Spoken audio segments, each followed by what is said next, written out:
کہ میری ایک ماں تھی، ماں سے کسی معاملے میں میری بات چیت ہوئی، نوک جھوک ہو گئی، اور میں نے ایک تھپڑ اٹھا کر کے اپنی ماں کے چہرے پر مارا، اس زور کا تھپڑ مارا کہ ماں مجھ سے ناراض ہو گئی، مجھ سے الگ ہو گئی، چلے گئی۔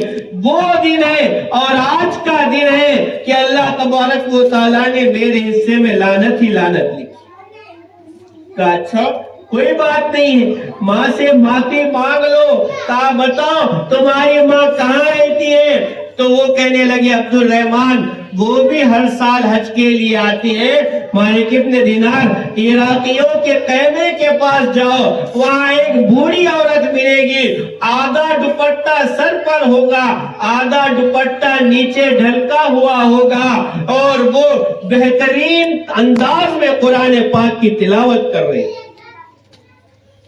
مالک ابن دینار اس کو لیے کرامہ عراقیوں کے خیمے کی طرف گئے ہیں، تو دیکھا کہ ایک خیمے سے تلاوت کی آواز آ رہی ہے۔ انہوں نے آواز لگائی، عبد الرحمن کی والدہ۔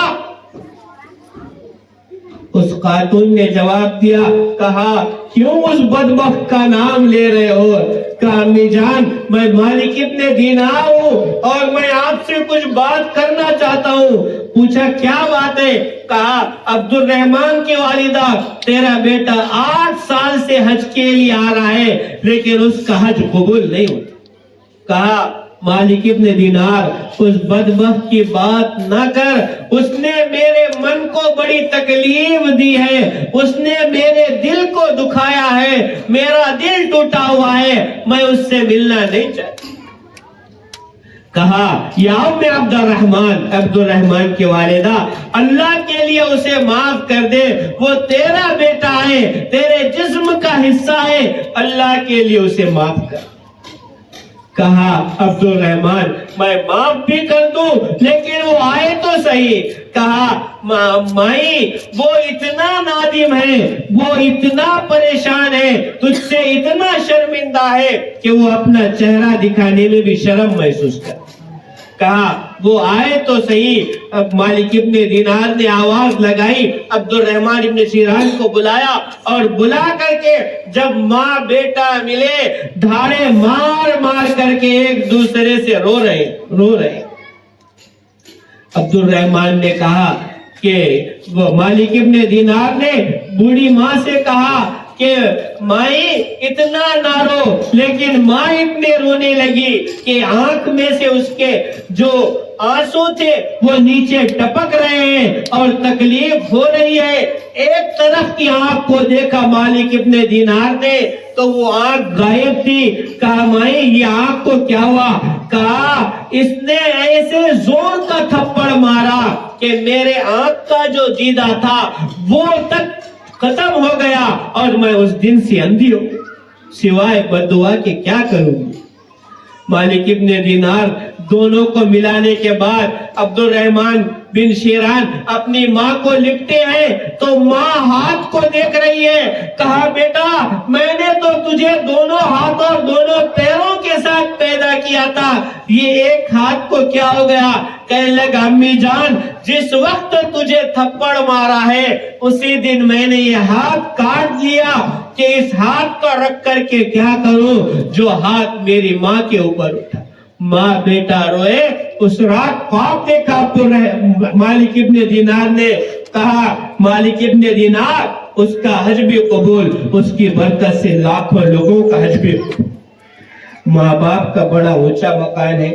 میری بہنوں میری بیٹیوں میں آپ سے اس لیے بات کہہ رہا ہوں کہ آج ساس سسر گھروں کے اندر میں ایسے بیٹھے ہوئے مظلوم، ان کا کوئی پرسانی حال نہیں، ان کا کوئی دیکھنے والا نہیں، اس لیے ان کی خدمت کریں آپ۔ اللہ کا حبیب آپ کو جنت کی گارنٹی دیتا ہے۔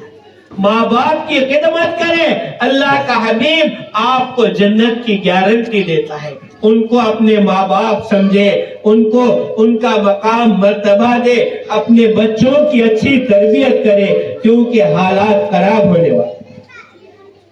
آج حضرت قنصہ کے حضرت قولا کے ایمان کو پیدا کرنے کی ضرورت ہے. کیسا ایمان تھا؟ اللہ اکبر. کیسا ایمان حضرت قولا کا, کیسا ایمان حضرت قنصہ کا, کیسا ایمان حضرت عاتقہ کا. آج امت پر بڑا سنگین وقت ہے.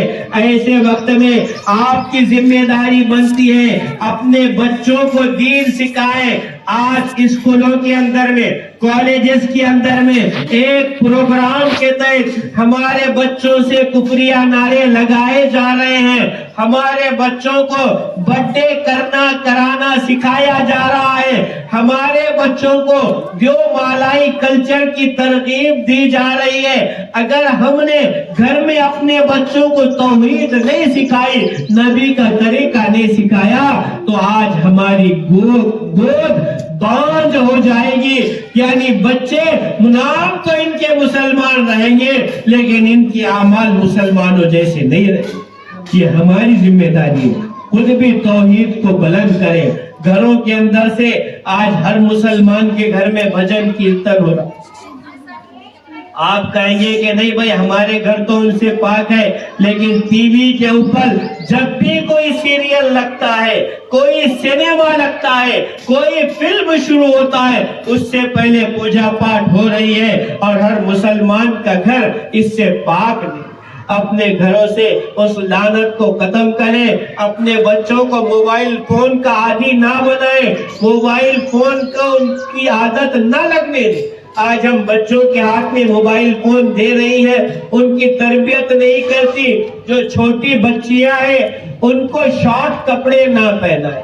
تن ڈھانپ کر کے, پورا تن ڈھانکے ایسا لباس پہنائے, کیونکہ عادت ہونے لگتی ہے اور پھر عادت ہونے کے بعد پردے کے اندر میں گھٹن محسوس ہوتی ہے. ہماری بہت ساری بہنیں شادی بیاہ کی جو رسومات ہے اس میں بے پردہ ہو کر کے گھومتی ہے. یہ بھی گناہ کبیرہ ہے. پردے کا ماحول بنائیں, اپنے بچوں کو دینی تعلیم دلائیں. جب بچوں کو ہم دینی تعلیم دلائیں گے اس کا کیا رزلٹ ملے گا؟ اللہ اکبر. ایک بہت بڑے نبی گزرے ہیں, حضرت عیسیٰ علیہ السلام. بہت بڑے نبی گزرے. حضرت عیسیٰ علیہ السلام کا ایک بستی پر گزر ہو رہا تھا. جب بستی پر گزر ہو رہا تھا تو آپ نے دیکھا کہ ایک قبر پر لعنت برس رہی ہے, ظلمت برس رہی ہے. اللہ تبارک و تعالیٰ کی جناب میں آپ نے عرض کیا کہ اللہ اس قبر پر لعنت برس رہی ہے. کہا عیسیٰ یہ ظالم بادشاہ کی قبر ہے جو لوگوں پر ظلم کرتا ہے. اب اس بات کو ایک عرصہ ہوا. ایک عرصے کے بعد حضرت یسوع مسیح علیہ السلام واپس اس قبر کی طرف سے گزرے تو دیکھا کہ اس پر رحمت برس رہی. تو حضرت یسوع مسیح علیہ السلام نے پوچھا, اے اللہ جب گیا تو ظلمت برس رہی تھی, اب آیا تو رحمت برس رہی ہے, آخر ماجرا کیا ہے؟ تو اللہ تبارک و تعالیٰ نے جواب دیا, عیسیٰ یہ ظالم بادشاہ جب مر گیا تو اس کی بیوی حمل سے تھی, اس کو جو اولاد پیدا ہوئی وہ بچہ اپنے اس زمانے میں جو بھی تعلیم کا دستور تھا اپنے مکتب میں گیا اور جا کر کے اس نے پڑھا بسم اللہ الرحمن الرحیم. مجھ کو رحمان کہا, مجھ کو رحیم کہا تو مجھ کو حیا آئی کہ میں اس معصوم بچے کو, اس کے باپ کو جو اپنی توتلی زبان سے مجھے رحمان اور رحیم کہہ رہا ہے اس کے باپ کو عذاب دوں. اے عیسیٰ میں نے ظلمت کو رحمت سے بدل دیا بچے کے پڑھنے کی برکت سے. اس لیے ہماری اولاد ہمارے لیے بہت بڑا سرمایہ ہے, ایصال ثواب کا بہت بڑا ذریعہ ہے. اس لیے میری بہنوں اپنے بچوں کی تربیت کریں, انہیں دینی تعلیم دلائیں, انہیں حافظ قرآن بنائیں, عالم دین بنائیں. لڑکیاں ہیں تو انہیں عالمہ بنائیں, مومنہ بنائیں, اور لڑکا ہے تو اس کو حافظ قرآن بنائیں, کیونکہ کل قیامت کے روز یہ سکہ نہیں چلے گا.